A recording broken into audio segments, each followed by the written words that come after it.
Hello, in this lecture we're going to create a flexible budget. Over here we're going to base our flexible budget on the fixed budget. So we have a fixed budget over here. The fixed budget was created based on a 15,000 units, and the fixed budget is in the format of a normal income statement, meaning we have the sales, we've got the cost of sales, we've got the selling expenses and general administrative, giving us income from operations at the bottom. Note that it is broken out by category. Stuff related to the cost of inventory, the cost of goods sold, stuff related to selling, stuff related to general. That's how it's grouped, not by the basic activity of the way the costs work, meaning variable versus fixed. That's what we're going to do in the flexible budget over here. We are going to make it flexible, and the way you do that is we break out the costs not by category, but by whether they are fixed or variable, and then we can change the units and see what would happen with different units, and that's going to be the benefit, one of the huge benefits of the flexible budget. So let's start plugging these same numbers over here. We're going to convert and change the categories to fixed and variable, variable and fixed in that order, variable and fixed order. So we got the sales, and so we're going to start off with the same sales. But first we're going to have the variable amount per unit. Remember, there's 15,000 units here. Therefore, if we're talking about 3150000, we're going to divide that by, I'm just going to point to it, that 15, and that'll give us the 210. And then we're going to have the variable costs. So we're going to go through these costs, variable costs, and we're going to see which ones are variable. So I put a colon next to it for that to show the variable. Now if we go through these, we're going to say direct materials, usually variable, meaning that changes with the level of production. So I'm just going to say this equals the direct materials. And I'm going to pull over here and notice it's indented. It's because it's already been indented. And I'm going to say this equals the 930,000 divided by the 15,000, meaning it's going to be 62 per unit. Now, of course, you can imagine what's going to happen here is that when we go to 14,000 units, well, we're just going to take the 210 times 14 and the 62 times 14. And that's the beauty of this. We can really set the whole thing up in that way. Now the next one we're saying machinery repair. No, we're on direct labor. Direct labor, another one that's often variable. So I'm going to say that's variable. It's going to change with the level of production. So we're going to go up here. We're going to say that I'm going to indent that. I put the indent thing up here. So there's one there, and there's one in the home tab, and there's one there. So we're going to say this equals the direct labor is the 210 divided by the 15. So that's 14. And then we've got the machinery. So we're going to say the machinery repairs. And it says this one, the problem we're saying that's going to be variable. So we're going to tell us sometimes it's not as clear. So these two are almost always variable. This one not as clear. So I'm going to tell you that one's variable. So that one's variable. So I'm going to go to home tab, alignment, indent. And we're going to say this equals that machinery repair 45,000 divided by the 15,000. And then we have the next one. Depreciation, not normally variable. That's going to be fixed. That's going to go in the fixed area, so that's not going here. And we might want to say, maybe I should highlight this or something and say that I need to find a home for that still. And then we've got the utilities. Now the utilities has a variable portion and a fixed portion. We call that a mixed cost. Sometimes some people do. I do from time to time. And therefore, we'll have to break out the variable and fixed portion. So we're going to say that 45,000 of it is variable. 45,000 of the total 180,000. So I'm going to say, yeah, we do have utilities here, and the amount variable is that 45,000, so we just have to plug in the 45,000 divided by the 15. That's the one that changes with the level of production. And then, and we might want to highlight that yellow too, because we've got a fixed portion, which of course is the other piece of that. And then we've got the plant management salaries with salaries. That's fixed. That doesn't change with the level of production. So I'm going to say, okay, we're going to have to do that in like the fixed area. And that's the total cost of goods sold. Then we're going to go down here, and we're not just going to stop at the cost of goods sold. And by the way, I'm going to indent this, home tab, alignment, indent. We're not just going to stop at the cost of goods sold. We're going to do anything that's variable, no matter what category it's in. So we're going to go down here and say, how about the packaging? And the packaging we're going to say is variable because it's going to change with the level of production. That would make sense. So I'm going to say packaging is going to go over here, and we're going to say this equals the 75,000 divided by the 15,000. So we have that. And next we have shipping.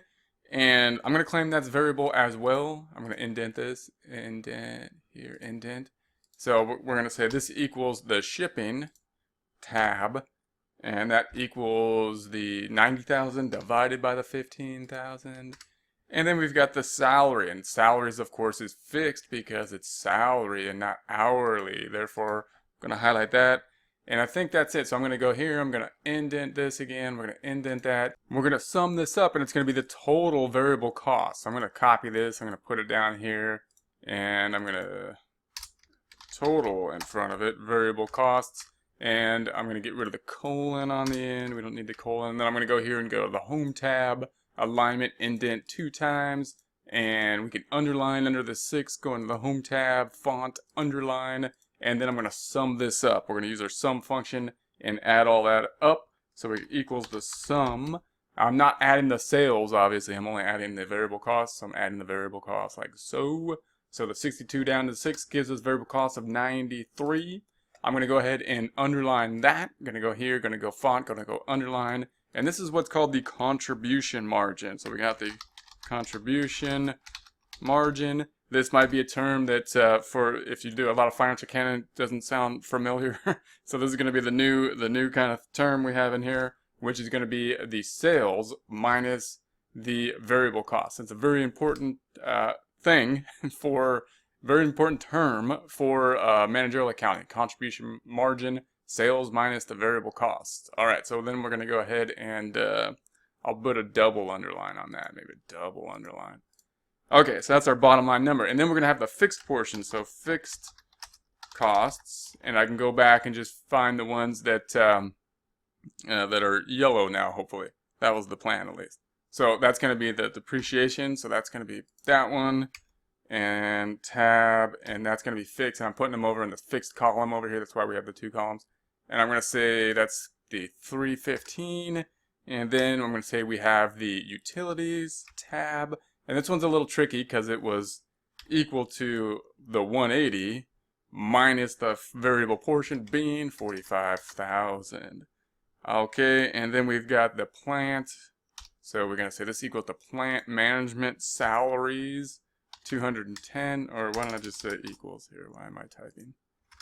Okay, and then we're going to say the salaries for the other salaries. And again, notice that we're just mixing up all categories. That it's like, okay, we got something in cost of goods sold, we got stuff in selling, but we're not breaking out by the category. We're breaking out by behavior of the cost being fixed or not fixed. Okay, so then we have the advertising down here. So we got the advertising, and that's going to be equal to the 100,000. We've got the salaries on the administrative side, so salaries on the administrative side, and that's going to be equal to the 241,000. And then we've got the entertainment. That's going to be fixed as well, okay? So we've got the 80,000. Okay, then I'm going to go ahead, I'm going to indent these, I'm going to highlight all these. We're going to go to the Home tab, we're going to go to Alignment and Indent, and then we're going to have the total fixed cost. I'm going to copy this, I'm going to paste it down there, I'm going to put a total in front of it, I'm going to total fixed costs, get rid of the colon. If you hit Control Enter, it'll stay on the cell, but not like in the cell. Home tab, Alignment, Indent, Indent, and then we have that. So then I'm going to go to the 80,000. We're going to go to the Home tab. We're going to go to the font group and underline it. I'm going to underline it. And then we're going to sum these up. So summing up the fixed cost, sum of, I'm just going to highlight, well, it's the 315 down to the 80. So there we have the 1,316,000. So that's basically the bottom. That's what we're going to use. Now, if I want to check it, I kind of want to check my work. I just like to check my work, because I'd like to check it against this number down here to make sure that we picked everything up. So if we wanted to have like a check calculation here, so we know we didn't mess up, because normally I don't mess up, but every once in a while something happens. So we could have the sales volume in units here, in units, and just figure out a check figure. We know that this was 15,000 here, so that's our sales volume in units. So if we had the fixed costs allocated, if we allocated out the fixed costs, so if we said costs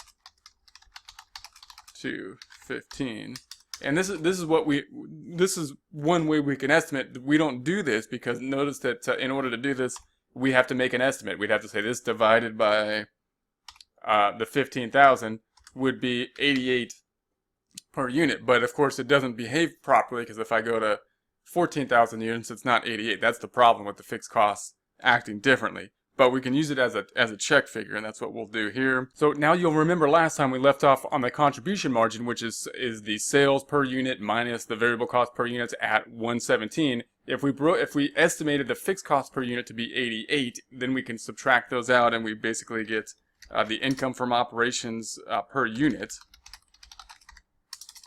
Income from per unit. And that would equal the contribution margin minus this 88 there.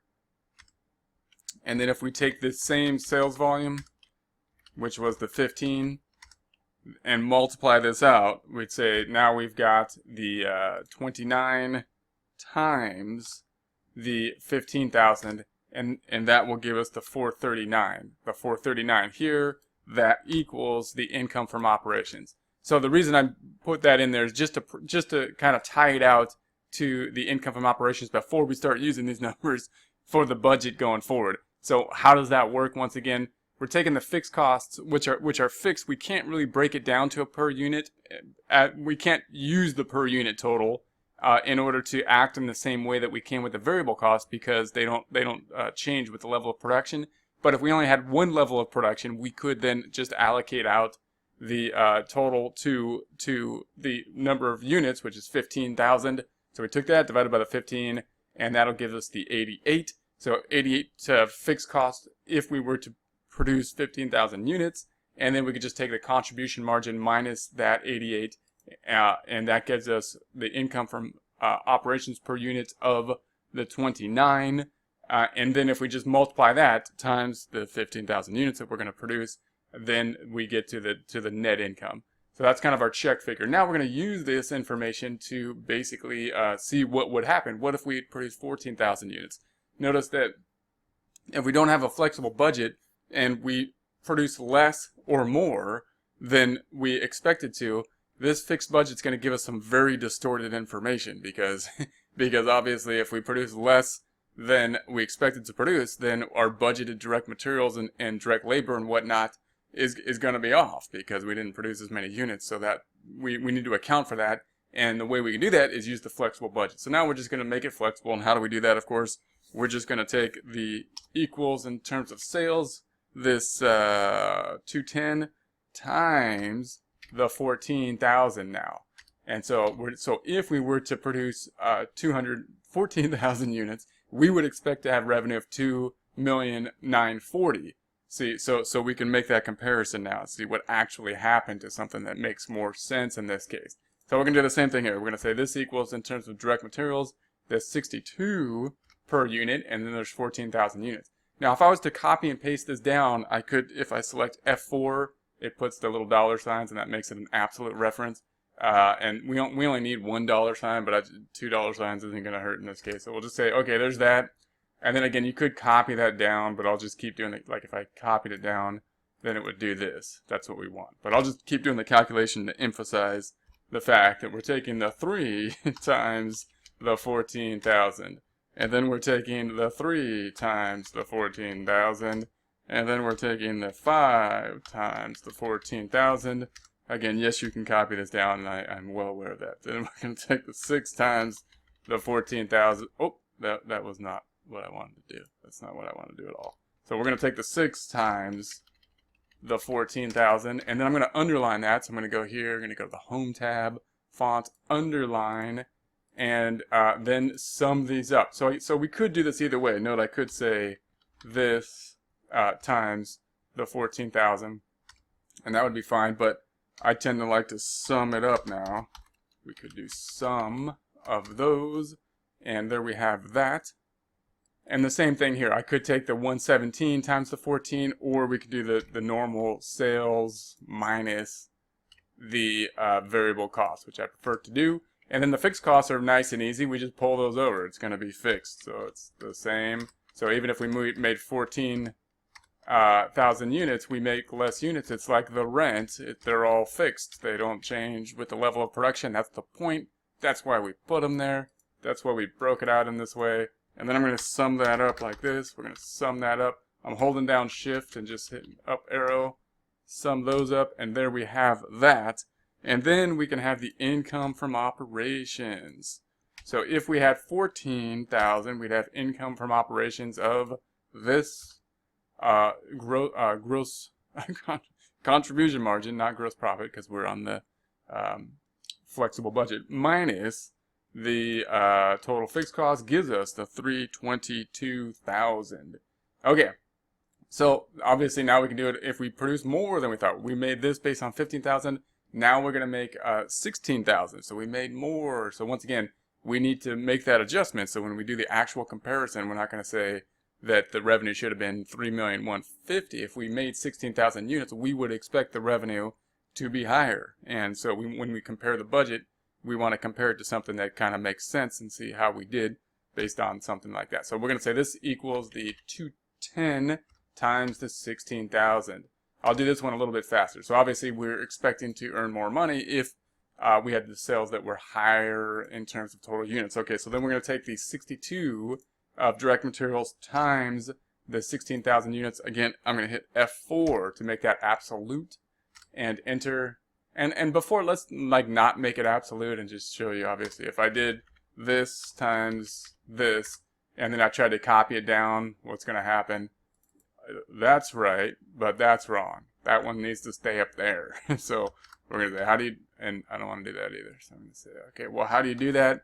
We say, let's make that second one absolute, dollar signs. I'm just going to hit F4, $H, $3. We really only need the dollar sign in one of them, but I'm just going to keep both of them, and then I'm going to copy that down. And I'm just going to copy it down to here because I like to see it that way. And I could have underlined this. I'm going to go back here and underline that. I'm going to double underline this, home tab, double underline this. And then notice I like to sum this up by summing this up, and I could just copy this one over. So I'm going to copy this one over this time, like that, and that copies over the format of the cell too. If I want to copy that underline, I'm going to go to the paintbrush and just pull that over here, and then I'm going to copy this one over, and that takes the sales minus that. And then we'll do the same thing here. I'm just going to say this equals that, and obviously I could just copy this formula down. Just go boom, copy that down. I'm going to paintbrush this over like so. And then we can copy this one over, and we probably should underline these like this. We're going to underline that, and then I'm going to underline this like that, and then we'll copy this over there like that. And that's going to be, of course, the contribution margin minus the total fixed costs.